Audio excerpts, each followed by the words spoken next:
You know, Mom, he said, wiping sweat from his forehead. Why pay a builder when we've got you doing all this for free? He grinned like it was a joke, but it wasn't. Not really. I didn't laugh. The brush in my hand hovered midair. I'd been repainting the fence since morning, leaning on my left knee, back aching from the effort. It was over 90 degrees out, and I hadn't sat down in hours. But apparently, the sight of his 80-year-old mother bent over wood slats in the heat was something amusing to my only child. Scott, I said quietly, either help me or go back to your air conditioning. He chuckled and raised his hands in surrender. Okay, don't bite my head off. Then, after a pause, added, but seriously, we need to talk about the porch. It's rotting through, and I've got a friend who could tear it down. Or, he gestured toward me, smirking, you could keep going. You've got the touch. He said that like it was a compliment, like I hadn't just spent 3 hours scraping paint with arthritis in my wrists. I stood up slowly, testing my knees. They creaked in protest. What are you talking about now? The porch, he repeated, and maybe the roof. And we should replace the siding while we're at it. The place needs a full refresh, Mom. You know it does. I looked at him. His t-shirt was spotless, not a drop of paint, not a trace of dirt on his soft hands. We? Scott waved his phone toward the house. It's your home, but it reflects on the family. You don't want it to look run down. Think of resale value down the road. That last part caught me. Resale value? What resale? I wasn't selling this house. This was my home. The house I'd moved into with Walter when I was 24. The one where Scott had taken his first steps, where I'd planted peonies in the front yard every spring. The idea of resale hadn't crossed my mind once in 56 years. I don't need a new roof, I said. He leaned on the gate, still smiling. You will, eventually. And it's easier to do it now before it starts leaking. I'm just thinking ahead. He'd always been good at that, thinking ahead, especially when it came to other people's money or labor. I can call a few people, he went on, get some estimates. But honestly, with what you've already done on the fence, I bet you could handle most of it. We'd just pay for materials. I wiped sweat from my temple and looked away. A wind picked up just then, carrying the smell of the neighbor's barbecue, the smell of someone else's ease. When you say we, I asked, who exactly do you mean? Me and Britt, of course. He said it like it was obvious. We're just trying to help. I nodded slowly. Help. He didn't catch the tone. Tell you what. Let me run the numbers and I'll stop by later with a plan. Britt wants to swing by anyway and talk about paint colors. Paint colors? For the exterior. It's time for a real update, Mom. You've done the hard part. Just a few more projects, and this place'll look like something out of a magazine. He left soon after, promising to text me ideas. As he drove off in that shiny black SUV of his, the one I helped make the down payment for, I stood in my yard, holding the paintbrush like it was something foreign. The wood was still only half painted. My legs were trembling. When I finally sat on the porch steps, they groaned beneath me. Just like my knees. Just like every part of me that had been useful for too long and appreciated for too little. He'd said it again like it was nothing. Why pay a builder when Mom's free labor? The plan arrived that evening in the form of a bulleted list sent by text. Week 1, porch demolition. Week 2, new boards. Week 3, siding touch-up. Week 4, roof inspection. Scott even added a little thumbs up emoji at the end, like he was sending out a weekend potluck invite instead of assigning unpaid labor to his elderly mother. Brittany called not long after. "Just wanted to check if you had the paint samples, Virginia. I left them by the back door." I hadn't seen them. "Well," she continued, "we thought a light gray would really modernize the look. Plus, it'll tie in with the aesthetic of the new neighborhood." I nearly asked what new neighborhood she was talking about, but held my tongue. Brittany had a way of saying too much and nothing at all, and I wasn't in the mood for word games. "I haven't agreed to anything," I said instead. "Oh." She paused. "Scott said you were already on board." "Of course he did."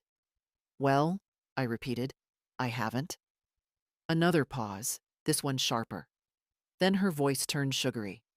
"It's just, you've already done so much.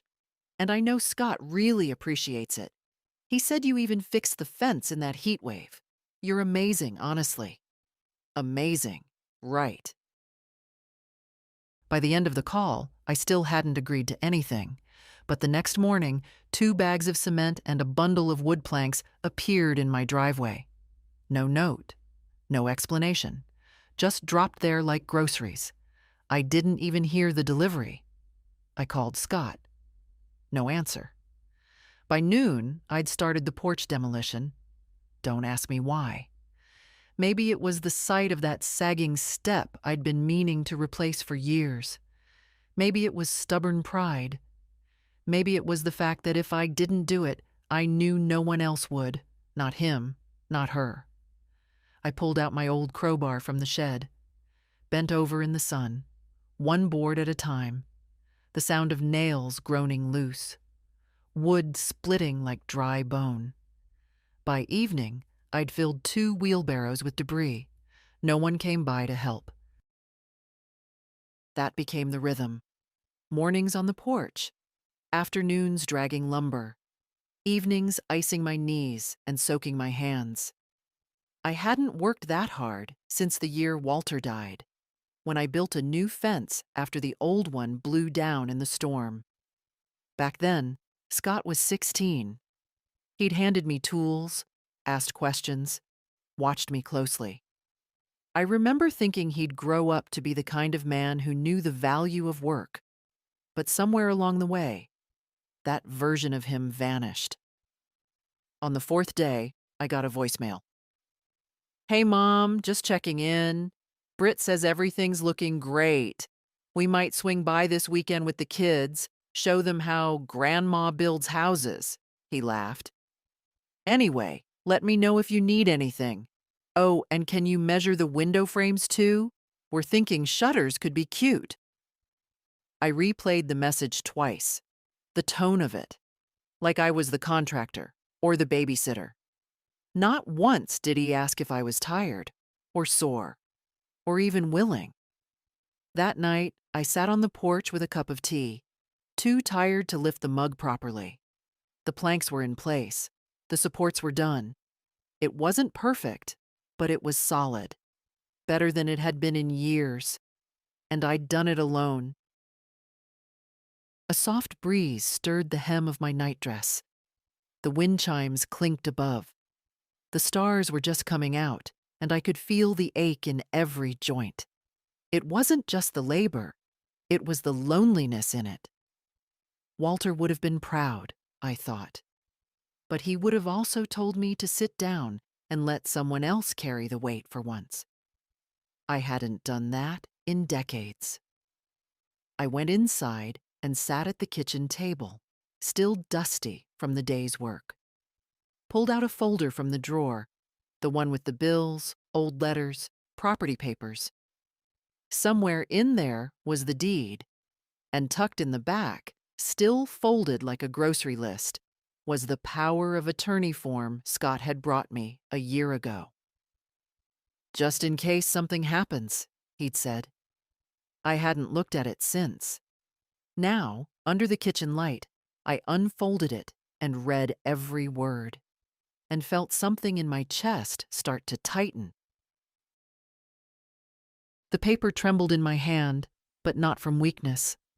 I read it 3 times to be sure, running my finger along the lines as if tracing the shape of betrayal. I had signed it.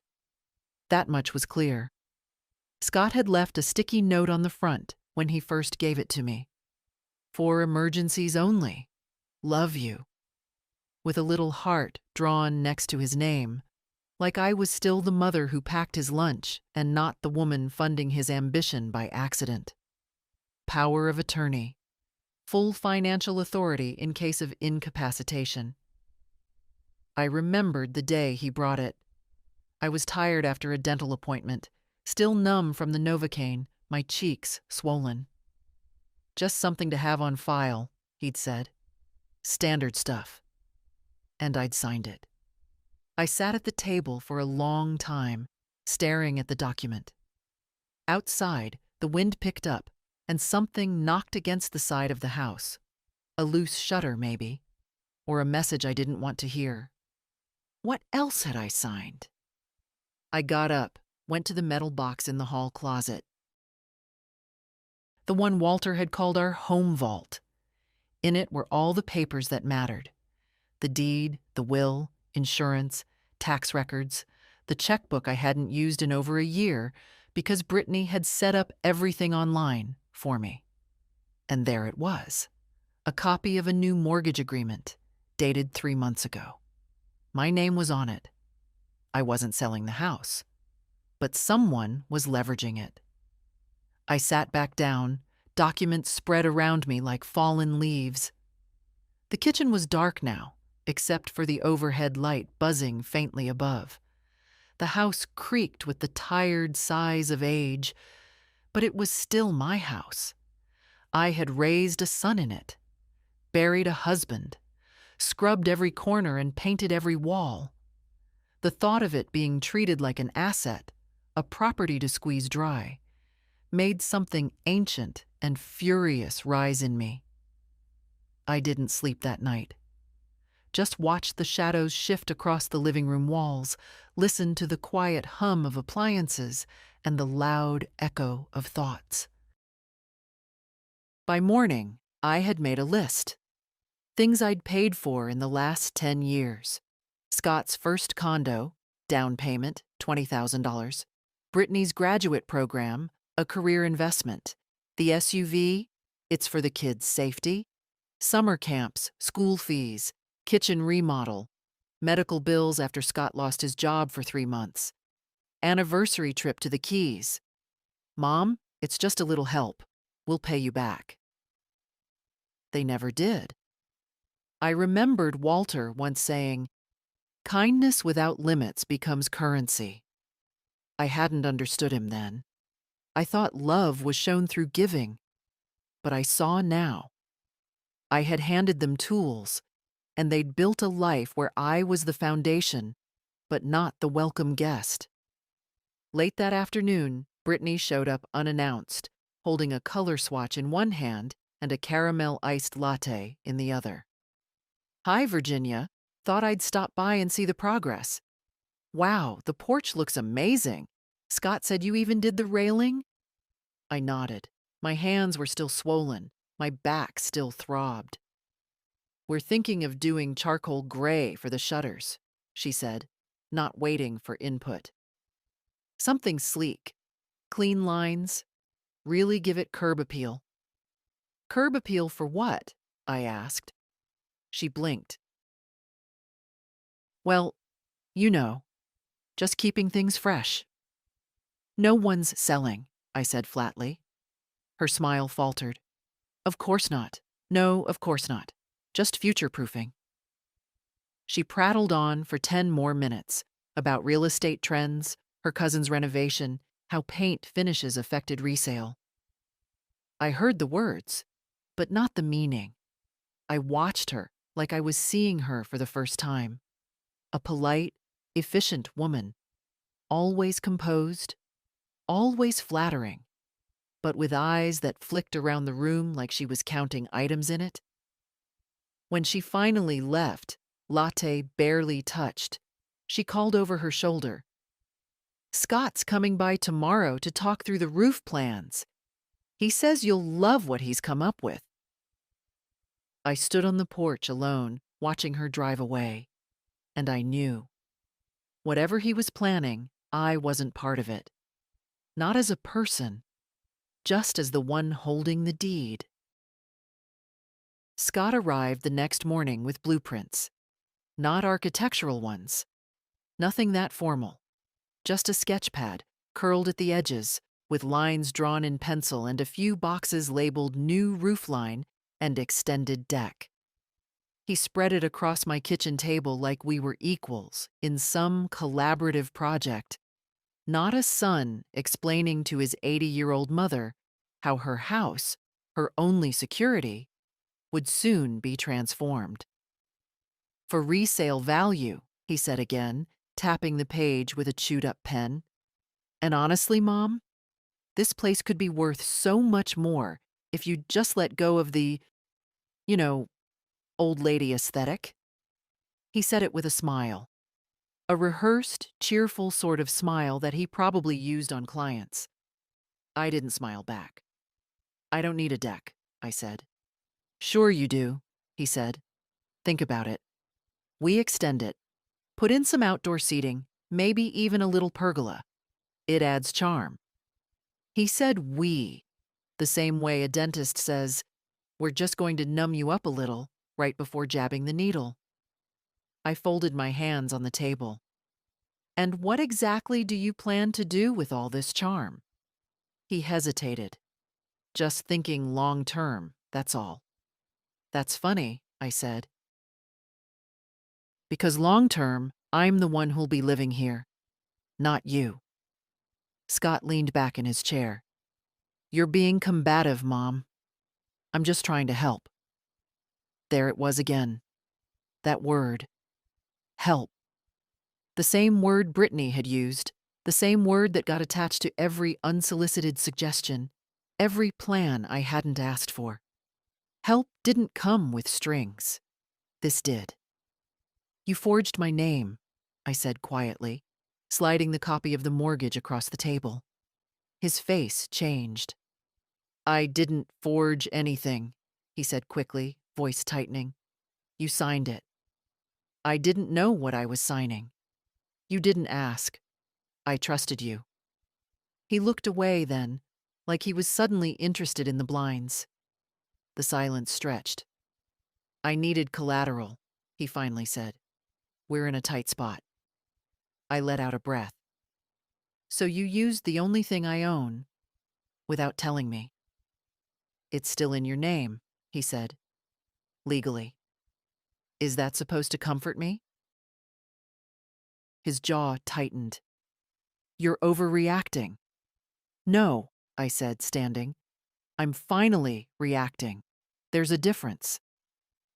I walked to the sink, needing the distance, the cold touch of the faucet handle, the grounding sound of water. Behind me, his chair scraped against the floor. You know what your problem is? He said. You don't understand how much pressure we're under. 2 kids, 2 jobs, the mortgage. My house's mortgage, I corrected. He waved that off. We're just trying to keep things afloat. And I've been the life raft, I said, turning to face him.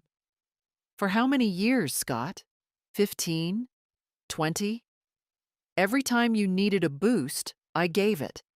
Every time you wanted something you couldn't afford, I made it happen. And you didn't even have the decency to ask this time. You just assumed I'd go along. He had no answer. I stepped closer. My hands were still damp, the towel cold against my fingers. You look at me and see someone who can't say no, someone old who's lucky to be included. But I've had more spine in me than you've ever bothered to notice. Scott looked stunned, as if the words hit a place he didn't know existed. I kept going. You think because I have gray hair and live alone that I'm helpless. But I built a life here, son. I didn't coast into it. I scrubbed floors and patched walls and worked overtime shifts to keep this house and to raise you while your father was dying. He shifted, uncomfortable. You don't get to come in here with your blueprints and your charm and your lies and treat me like a stepping stone. I am not your project. Scott picked up the papers, folded them too quickly. I should go, he muttered. You should, I said, and take those with you. He stopped in the doorway, one hand on the knob. You know, he said, turning halfway, you always act like the martyr, like you're the only one who's ever struggled. No, I said.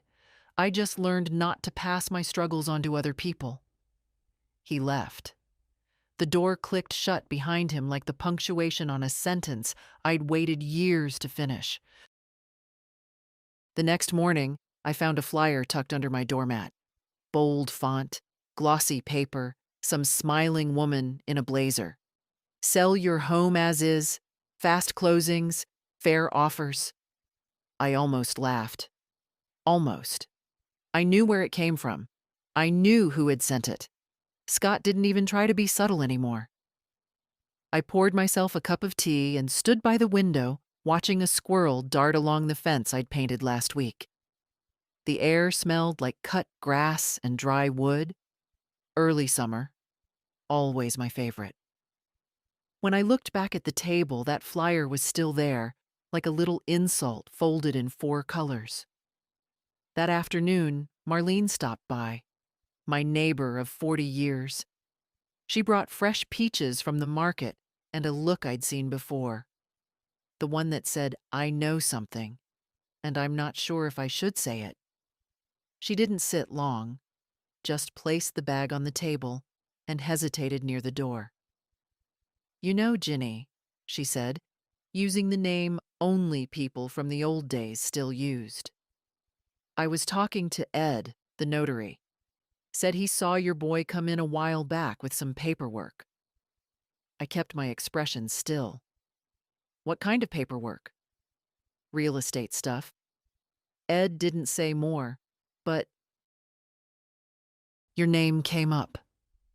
I smiled politely, thanked her for the peaches, and closed the door gently when she left. Then I stood there, hand still on the knob, until the kettle whistled behind me. He'd gone to the notary. Again. When? What else? I dug through the drawer by the fridge, the one that held coupons, expired warranties, and a growing stack of things I couldn't ignore anymore. And there it was. An envelope I hadn't opened, marked with a lawyer's return address. Postmarked 2 weeks ago. Inside, a copy of a shared ownership form.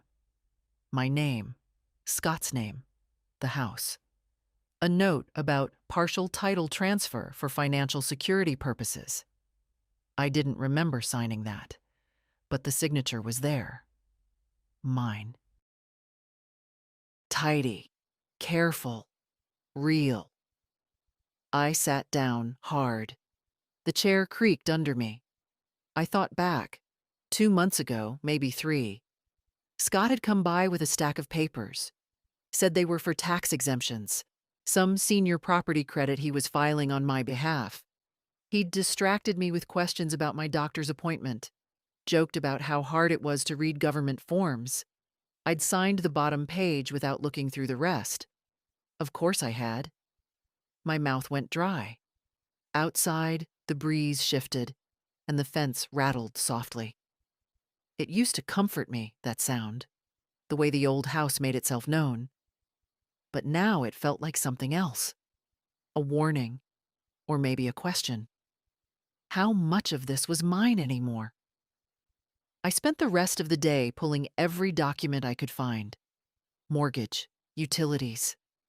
The insurance policy Walter and I had taken out in 1974. Some things were faded from age, others newer and far too slick, like the digital statement Scott had offered to simplify for me. I was starting to see the picture. The slow erosion of ownership, masked as assistance. The debt that wasn't mine. The control I hadn't noticed slipping from my hands. By nightfall, I'd filled 2 folders. I sat in the living room, staring at them like they were evidence in a trial. Maybe they were. The house was quiet. No television, no music. Just the creak of floorboards and the old clock ticking beside the mantel. I looked at the photograph on the shelf. Walter in his flannel. Me in a denim jacket. Scott between us, maybe 7 years old, grinning like the world belonged to him. And maybe it had. But it didn't now. I stood up, my knees stiff but steady, and carried the folders to the hall closet. Slid them into the tote bag I used for errands. Laid out tomorrow's clothes. A neat blouse, ironed slacks, flat shoes. Then I wrote one note on a clean sheet of paper.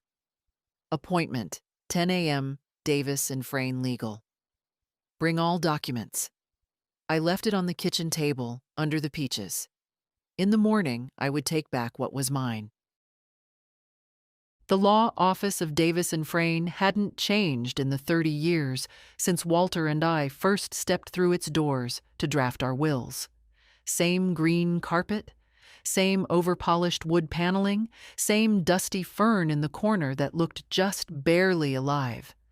The receptionist was new, of course, a young girl with bright nails and too much lip gloss, but she greeted me kindly and offered me water I didn't take. "Mr. Frayne will be with you shortly, Mrs. Price." I nodded and sat on the same worn leather sofa I'd waited on with Walter decades ago. Back then, we were finalizing guardianship papers in case something ever happened to us. Just in case. We never expected anything would. But Walter was gone by 59, and the world never gave me the time to catch up. A door creaked open. Virginia.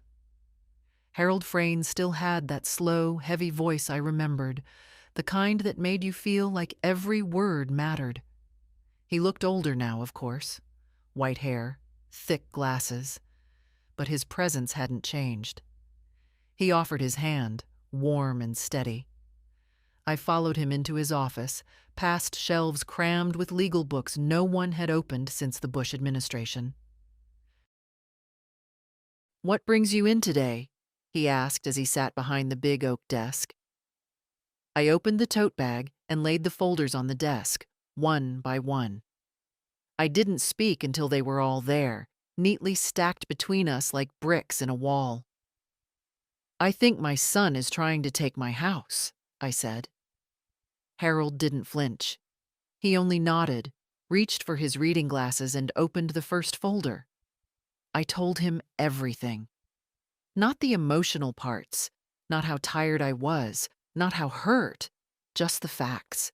The signatures I didn't remember giving, the mortgage I never wanted, the sudden appearance of realtors' flyers and discussions about curb appeal.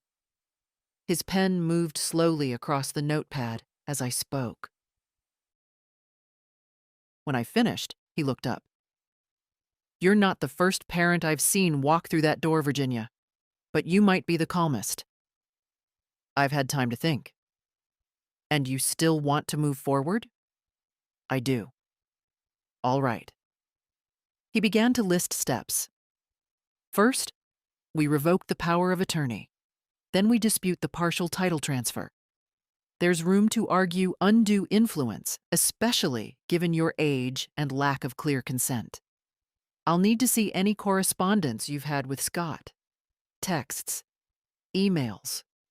"I printed them," I said, handing over a slim envelope. He nodded approvingly.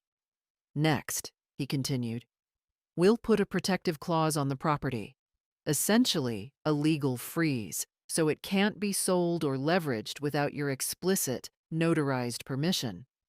We can draft a new will, if you'd like." I hesitated, then nodded. "Yes, I want to change everything." "Do you have someone in mind for executor?" I thought of Marlene, steady and sharp even at 77, who'd never once asked me for anything but had shown up with peaches and quiet concern. "My neighbor, Marlene Crosby." "Perfect," Harold said, already writing. "Now, the trust. He explained how we could place the house and my savings into a living trust with terms that protected it from external manipulation, especially from family members who'd shown poor judgment. You'll retain control while you're living. Afterward, it goes to the beneficiaries you name. Not Scott, I said. Not Brittany, and not their plans. He looked up, meeting my eyes. That's entirely your right. We spent 2 hours going through everything. By the end, my hand ached from signing and initialing and confirming. But I felt no fatigue, only clarity. As I stood to leave, Harold placed his hand gently on my arm. You're doing the right thing, Virginia, even if it doesn't feel like it now. It feels fine, I said. It finally feels fine. Outside, the sun was high, the sidewalk warm under my shoes. I didn't walk to the bus stop. I walked 3 blocks to the bakery Walter used to love, the one with the little green awning and the sour cherry pie. I bought a slice and sat at the window, not because I needed a treat, but because I'd earned it. I spent the next week finishing the house, not for Scott, not for Brittany, and not because I believed in their vision of curb appeal. I did it because it was mine. Each morning, I woke before the sun crested the hill behind the maple trees, pulled on the same pair of worn work pants, and walked the perimeter of the house like I was walking the border of something sacred.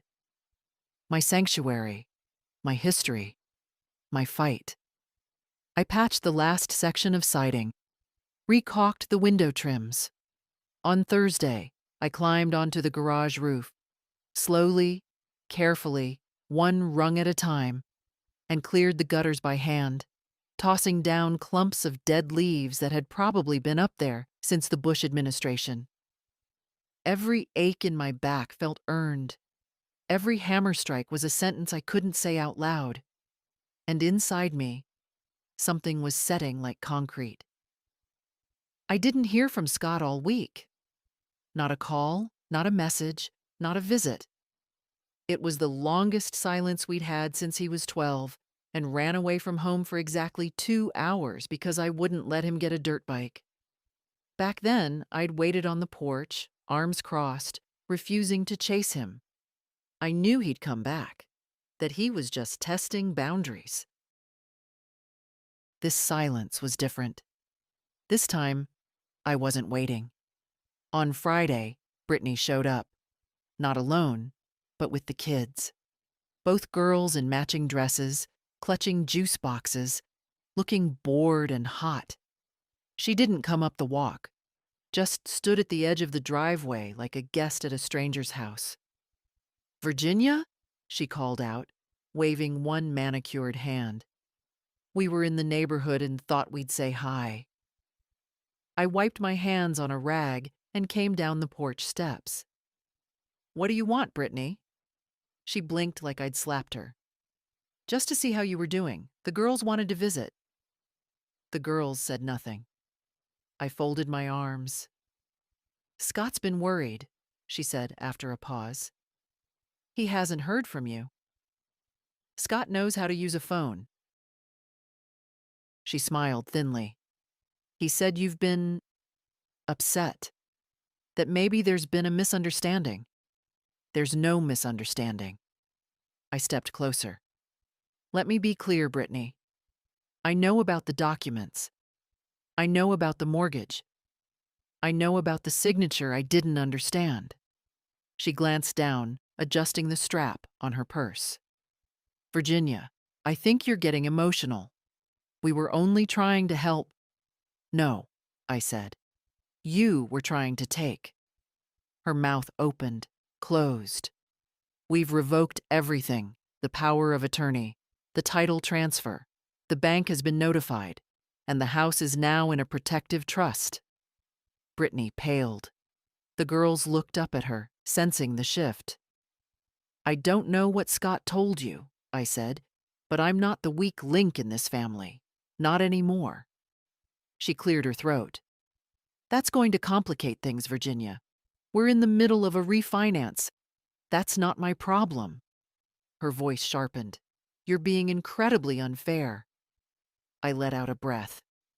For 20 years, I paid your bills, covered your tuition, helped raise your kids, and kept my mouth shut. If you think fairness is the issue now, then you've never understood who I am. The girls fidgeted.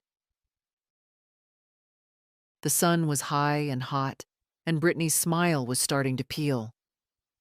We'll talk to a lawyer, she said quietly. You'll find I already have. She turned, nudging the girls toward the car without another word. I didn't watch them go. I didn't need to. I walked back to the porch, climbed the steps I'd reinforced myself, and sat in the old wicker chair by the door. The paint was still drying along the banister. A soft gray blue, the color Walter always said, made the house look proud. And I felt it too. Not proud like boasting, but proud like steady, proud like unshakable. I didn't need Scott's approval. I didn't need anyone's. All I needed was this chair, this porch, this quiet, and the knowledge that I had built this life with my own two hands and no one would take it from me again. The silence after Brittany's visit wasn't quiet. It was loud in a different way, full of tension, of waiting, not mine, theirs. I imagined them pacing their kitchen, voices low and sharp. I imagined Brittany opening her laptop again and again, checking loan statuses, balances, options. I imagined Scott rehearsing what to say, how to twist things back into sympathy. But I didn't hear from them. Instead, I got a call from Marlene. I saw her, she said without even saying hello. That little wife of your son's. She was at the bank, Virginia, red-faced and muttering like someone just told her Christmas was canceled. I smiled. Did she say anything? Just that she needed to unfreeze something. Sounded like she'd stepped in something and tracked it all over her own carpet. Marlene chuckled, then paused. You all right, hun? I think I'm better than I've been in years. We talked a little while longer about the garden, the tomatoes, a new casserole recipe I pretended I'd try. When I hung up, I sat at the kitchen table, the sunlight falling across the paperwork still left out from my visit to Harold. There was a kind of stillness in me now I hadn't felt in a long time. I used to think stillness was loneliness. Turns out it's peace, once you clear enough of the noise. That afternoon, I baked, not out of habit or obligation, but because I wanted something warm in the house that wasn't coming from tension or heat. The cinnamon filled the air, and by evening, I had 2 apple crisps cooling on the counter. The smell made the whole house feel like memory, but a good one, not the kind that hurts. The knock at the door came just after 6. Not a ring, not a shout from the sidewalk. A knock, quiet, measured. I knew before I opened it. Scott. He stood with both hands in his pockets like a boy again. No papers, no laptop, just him. Hi, Mom. I nodded and stepped aside. He didn't expect the invitation, I could tell, but he came in anyway, slow and cautious, like someone approaching a sleeping dog. The kitchen was warm. The apple crisps sat uncovered, steaming gently. Smells good, he said. I didn't answer. Just poured tea for one. He cleared his throat. So, I heard about the lawyer. I'm sure you did. He took a breath. Brit's upset. I imagine she is. And I guess I am too. I turned to face him. Because you lost control? Or because you realized you had it in the first place? That made him blink. Then he looked down at his hands. I don't know what to say. Then don't say anything. We stood in silence. Then he said it. Soft. Almost like it hurt. I wasn't trying to hurt you. I looked at him for a long time. My son, my only child. The one I raised on casseroles and coupons and sheer willpower. The boy who used to sleep with one hand curled in mine, afraid of thunder. You didn't care if you did, I said. That's worse. His shoulders dropped. He looked older than he had last time. Tired. Edges worn down by guilt or stress or consequence. I didn't know, and I didn't ask. I miss Dad, he said suddenly. I keep thinking about him lately. So do I. I think he'd be mad at me. I sat down. No, I said. He'd be disappointed. That's worse, too. Scott stayed standing, his hand on the back of a chair he didn't pull out. I didn't know it had gotten this far. I thought we were just borrowing time. No, I said. You were stealing it from someone who had very little left. He winced, but he didn't argue. I'm sorry, he said again, quieter this time. Not just for the money, for the way I've treated you. I didn't answer. After a while, he left. Didn't ask for a slice of pie. Didn't hug me. Just walked out, slower than he came in, and I let him go. The house was quiet again. Not the aching, hollow quiet it used to be. The kind that reminded me of all the footsteps I no longer heard. The laughter that had thinned out over the years like old paint. No, this quiet was something different. It was earned. I sat on the porch, wrapped in my light cardigan, watching the breeze move through the trees. The wood beneath me was solid, new, straight, properly sealed. I had done that. My hands, my money, my time. Not for someone else's promise of gratitude. For me. The papers were all signed now. The trust filed. The power of attorney revoked. The title secured under my terms. Marlene came by the next morning, holding 2 cups of gas station coffee and a bag of pastries that had seen better days. Celebration breakfast, she declared, easing into the chair beside mine. We should toast to stubborn old women. Only if we toast with real cream, I muttered, opening the little plastic cup she'd brought. None of that powdered nonsense. We sipped and chewed in silence, the kind of silence only old friends can share without discomfort. I heard from Thelma down at the post office, Marlene said eventually. Brittany's been calling around, asking what kind of legal action she can take. She can try, I said, but Harold covered every corner. Marlene grinned. You really went full fortress. I shrugged. I figured I had enough years left to live in peace. Didn't want to spend them being someone's investment plan. You ever think they'll come around? I didn't answer right away. In truth, I didn't know. Maybe Scott would call again. Maybe he wouldn't. But I also knew I wouldn't be the one waiting by the phone. That version of me, the mother who excused, who rationalized, who said yes out of love and let herself be used in return, she'd finally laid herself to rest. I'm not hoping for anything anymore, I said finally. Hope costs too much. Marlene nodded, as if she knew exactly what I meant. And maybe she did. She'd lived her own kind of life. Everyone does, but some of us have paid more than others to stay standing. After she left, I watered the porch plants, refilled the bird feeder, swept the walk. All the little rituals that once felt like obligations now settled into my bones like something closer to joy. In the evening, I received a letter. Not a bill, not junk, not some glossy flyer with promises of fair cash offers. A real letter, in careful handwriting. Grandma, I don't know what's happening exactly, but I know something's gone wrong.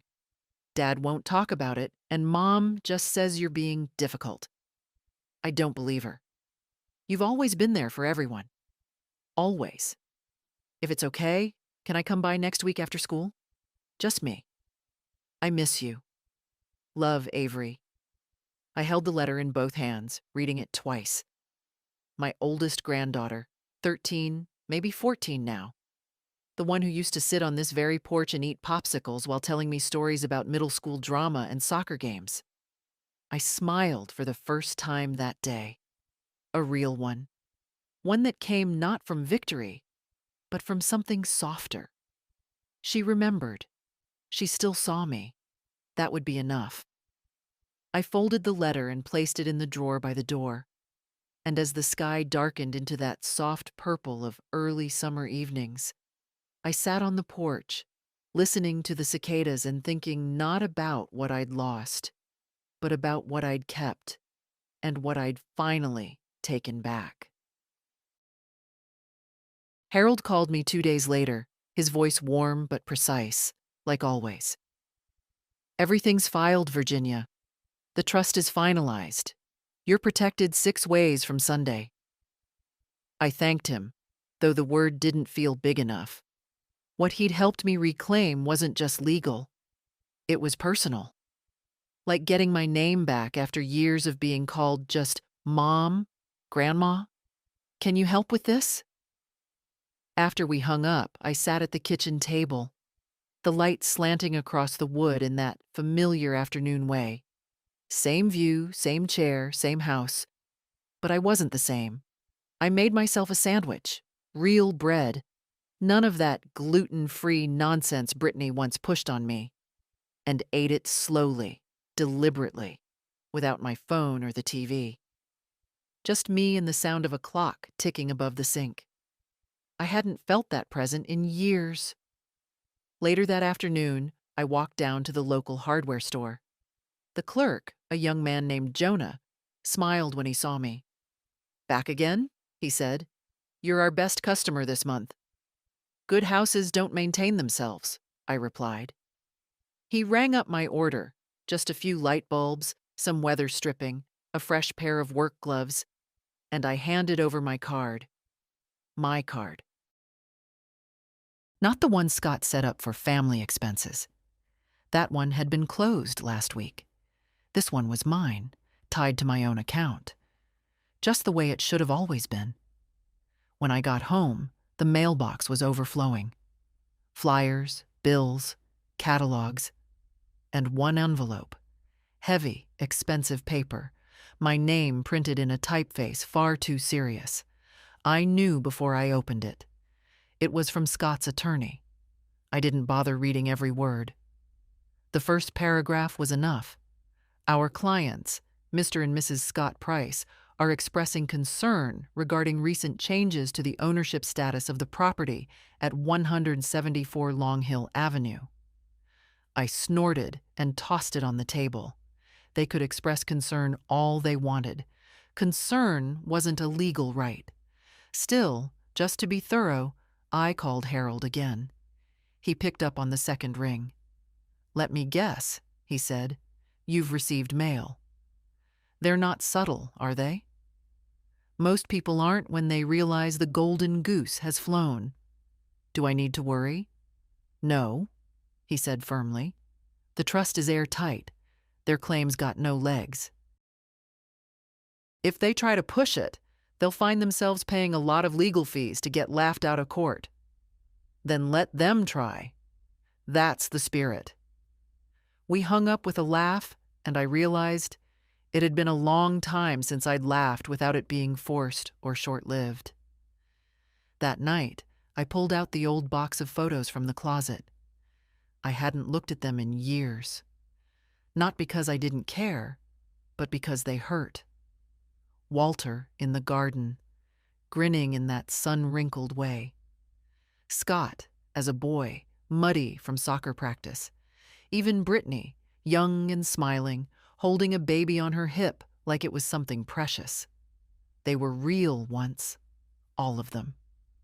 I held a picture of Scott at age 10, missing teeth, scraped knees, holding up a Pinewood derby car he'd built with Walter.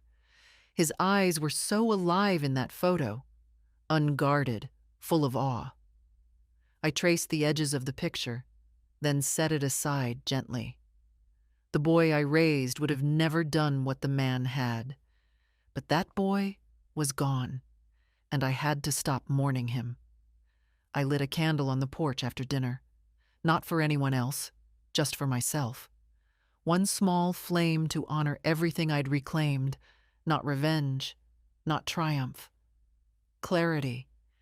Boundaries weren't cruel. They were sacred, and I had finally drawn mine. He didn't call first. He never did when he wanted something. The doorbell rang just after 9. Too late for a casual visit, too early for an emergency. I knew it would be Scott before I opened the door.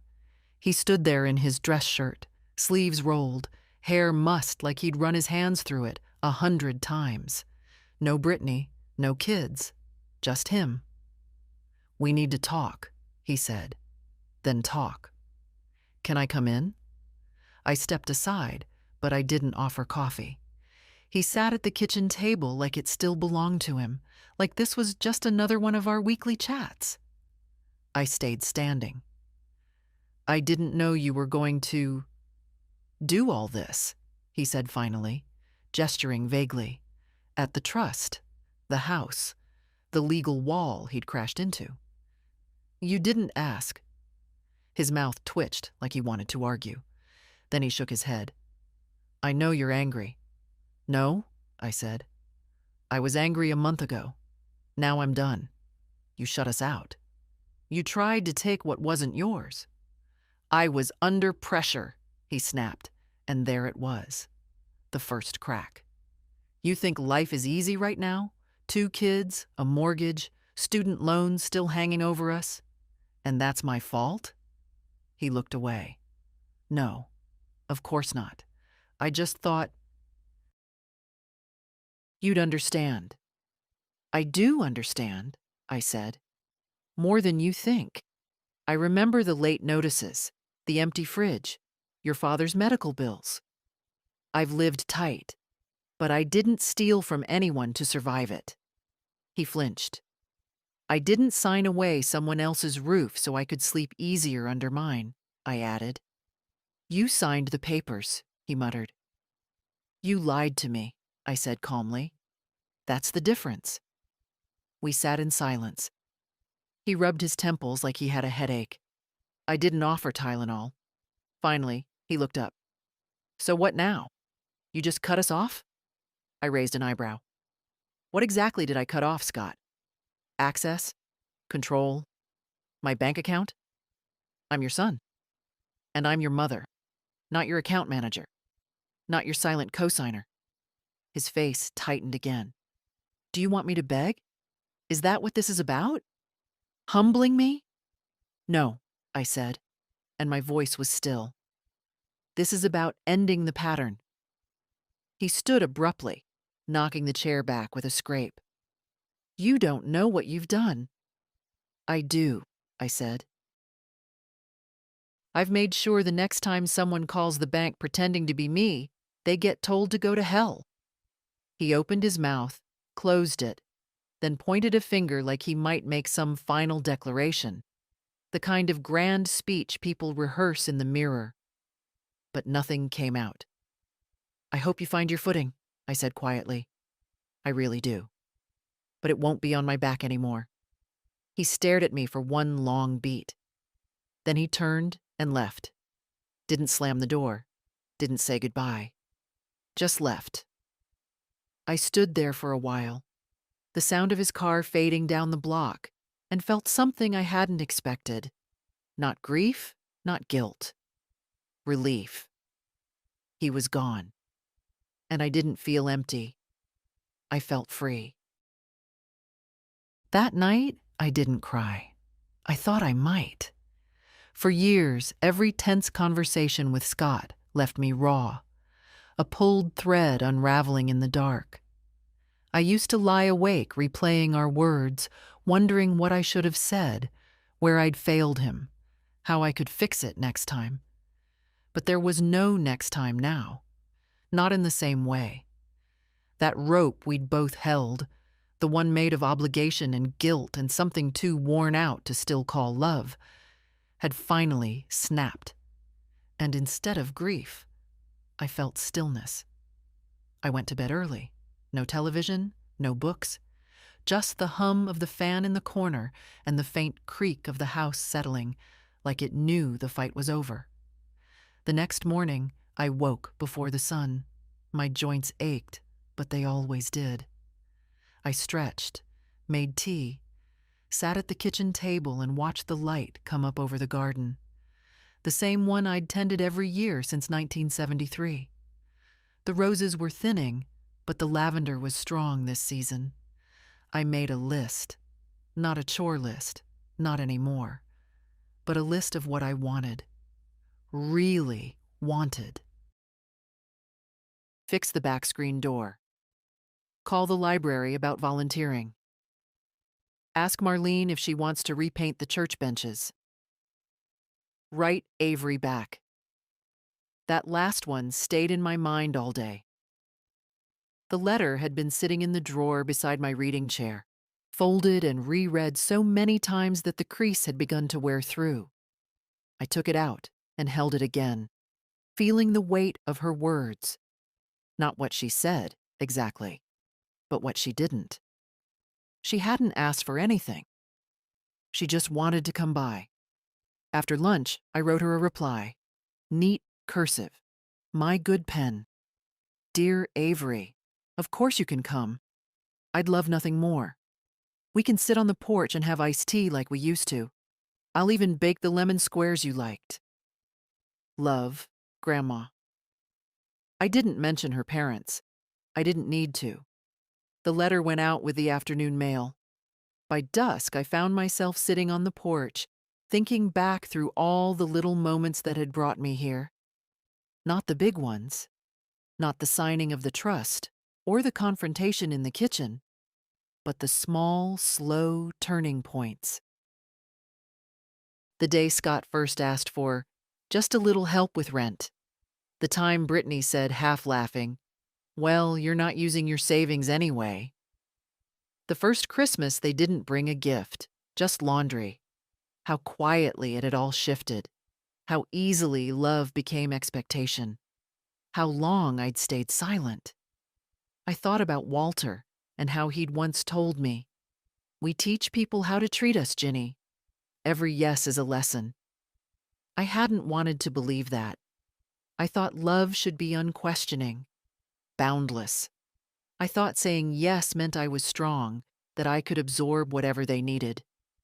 But there's a difference between being generous and being taken. And now, at 80 years old, I finally knew it. I looked around the porch, the fresh paint, the repaired railing, the potted herbs growing in neat rows along the steps. This was mine. My hands had built it. Not for legacy, not for children who saw it as a stepping stone, but for myself. Avery arrived on a Wednesday. She came alone, just as she'd promised. No Brittany's SUV pulling up behind her. No Scott's hovering presence waiting on the sidewalk. Just a teenager with a backpack, a tired ponytail, and eyes that looked far too grown for 14. I watched her from the porch as she walked up the drive, her steps careful, like she wasn't sure she'd still be welcome. But I stood up, opened my arms, and she fell into them without a word. We sat in the shade, 2 glasses of lemonade between us, the plate of lemon squares untouched for the first 10 minutes. She didn't rush to talk, and I didn't push. The wind rustled the leaves above us. The fence creaked slightly, and we listened to the slow rhythm of a house that had finally settled. Finally, she spoke. "Mom's mad," she said. I nodded. I figured. "She says you're punishing everyone, that you're being selfish." I looked at her then, not just as a granddaughter, but as a girl on the edge of becoming a woman, watching everything, learning silently what people will never say out loud. "Do you think I'm being selfish?" I asked. Avery didn't answer right away. "I think," she said slowly, "I think you finally said no." I smiled. "I did. She always says how much you've helped, but only when you're not around. Like, it's a story she tells, not something she thanks you for." "That sounds about right." Avery shifted in her seat, then pulled her legs up under her like she used to when she was smaller. "Dad's not the same lately," she said. "He yells more. At Mom. At us." I felt a pang, but I didn't show it. "I'm sorry to hear that." She looked down at her lemonade. "Sometimes I think, if you're not going to be around anymore, I should have said something sooner. I didn't want to lose you, too." I reached across the table and placed my hand gently over hers. "You didn't lose me, baby. I'm right here." She swallowed, nodded. "Good." We were quiet again. Then, out of nowhere, she said, "I think I want to be like you." That nearly broke me. "Stubborn?" I said, trying to keep it light. "No," she said. "Brave." I squeezed her hand. "Then promise me something." She sat straighter. "Don't confuse being quiet with being good," I said. "Don't let people call your boundaries attitude. And when someone tells you you owe them something just because they love you, run." Her eyes welled up, but she blinked fast and nodded. "I won't forget," she said. I believed her. That evening, we made grilled cheese and tomato soup, the way I used to when she was small and afraid of the dark. She slept in the guest room with the window cracked and the breeze fluttering the curtains. Before bed, she placed a note on the nightstand. "Thank you for showing me how to be strong." I sat on the edge of my bed later and held the note in my hand. It was a strange thing to receive gratitude from someone who didn't take anything from me. Just my time, just my love, and who gave it back in full. In that moment, I didn't think about Scott.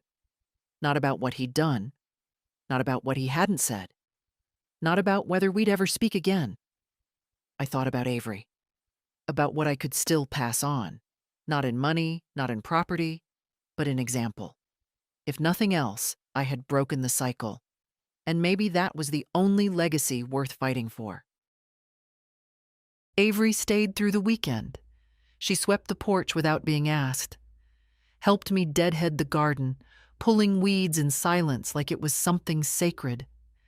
Every night, we sat outside with tea or lemonade, and she asked questions that surprised me. About Walter.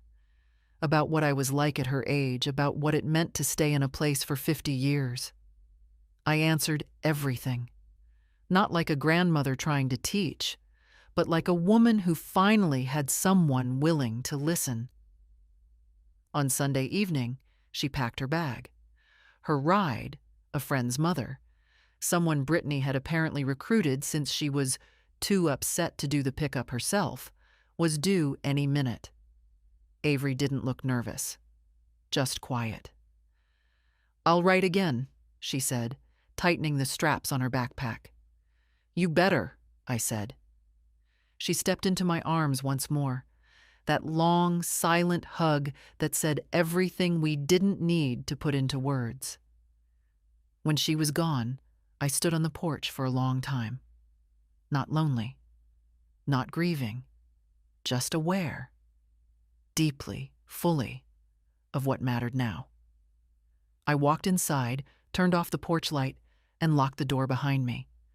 That next week passed slowly, peacefully.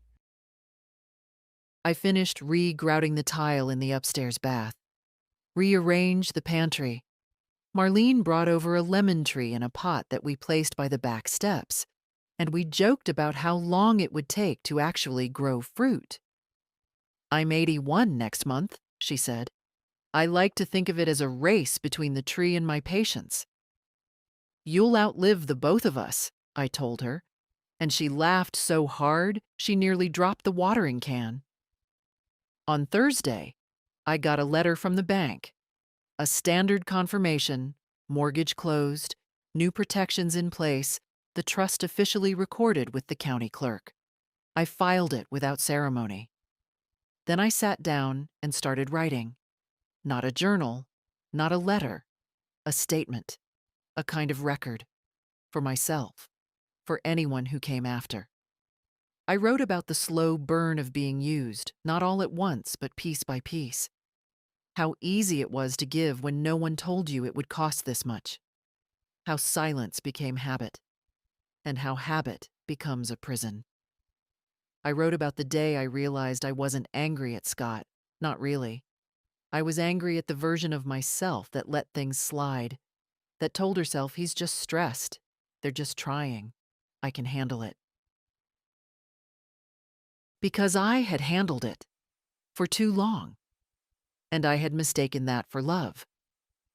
By the time I set the pen down, the sun had dipped low, casting long shadows across the kitchen floor. I made myself a cup of tea and watched the light move. I didn't know what the future would bring, whether Scott would reach out again, whether Brittany would ever say the words I once needed to hear. But I knew one thing more clearly than anything else. They could no longer take from me without my permission. And I wasn't giving it. It was a Tuesday when I finally moved the boxes from the attic. Not because I planned to leave, I wasn't going anywhere, but because I needed to see what I'd been holding on to all these years. Old clothes, college textbooks from when I thought I might go back for a degree, broken decorations, Walter's boots, and letters. So many letters. I opened one, yellowed at the crease, and found my own handwriting, shaky and firm all at once. Dear Walter, I'm sorry I snapped today. The faucet's leaking again, and I'm tired. You keep telling me to rest, but you forget how much of this house is held up by what I do when no one sees. I folded it back, gently. That had been the story of my life, what I did when no one saw. Until now. I threw out what didn't matter, donated what might still serve someone else, and kept only what felt like truth. A small stack of photos, a recipe card in Walter's script, Avery's note. By evening, I'd cleared the attic, swept the floor, and opened the window to let the dust drift out into the dusk. That's when I saw Scott's car, parked across the street, engine off. He didn't come out. He didn't have to. Some men only visit their mothers once they can't take anything more from them. Some come back because they're haunted by the echo of who they used to be. I watched for a while. He sat there maybe 10 minutes, then drove off without ever getting out. I didn't wave. Some goodbyes don't need saying. I slept well that night, dreamless. The kind of rest that only comes when you know nothing more can be taken from you. Not by silence, not by guilt, not even by love. And in the morning, I baked. Peach cobbler. Avery was coming again that afternoon. This time she was bringing a friend. The kitchen filled with warm air and cinnamon, the soft thud of a wooden spoon against a mixing bowl, the kind of sounds that made this house feel alive again, not for someone else's benefit, not as a stage, but as a home. My home. When she arrived, her knock was firm, confident. She stepped inside without asking and set 2 school backpacks by the door. Her friend, a shy girl named Lila, greeted me with a polite, "Hello, Mrs. Price." "Call me Virginia," I said. "No one around here needs titles anymore." They sat at the table pouring iced tea like they'd always belonged here. Maybe they had. Maybe this house wasn't just a shelter for memory. Maybe it was something else now. A place where women learned how not to be erased. We ate. We laughed. We planted herbs out back. They asked questions about Walter, about what it was like in the 60s, about how I knew when to draw the line. You don't, I said. You just finally get tired of being crossed. That made them laugh. But I saw it land, too, the weight of it. They were listening. That was the real inheritance. Not the house, not the money, the knowing. By sunset, the girls had gone, leaving the porch light on behind them and promises to return next week. I stood in the doorway a long time after they left. The breeze was gentle, and for once, I felt no ache in my chest, no fear of what was coming next. Just the quiet strength of a woman who'd finally said enough and meant it. If you're reading this and something in it felt familiar, if you've been quiet too long or too generous or too forgiving, I hope you know this. You're allowed to stop. You're allowed to change your mind, your locks, your will. You're allowed to say, "This ends with me." And if you need to hear it from someone who's been there, someone who's lived long enough to know what silence costs, I'm telling you now, it's not too late to take it all back. Your voice, your time, your name. If this story moved something in you, share it. Leave a comment. Let someone else know they're not alone. Because maybe that's how we start to build something new, one no at a time.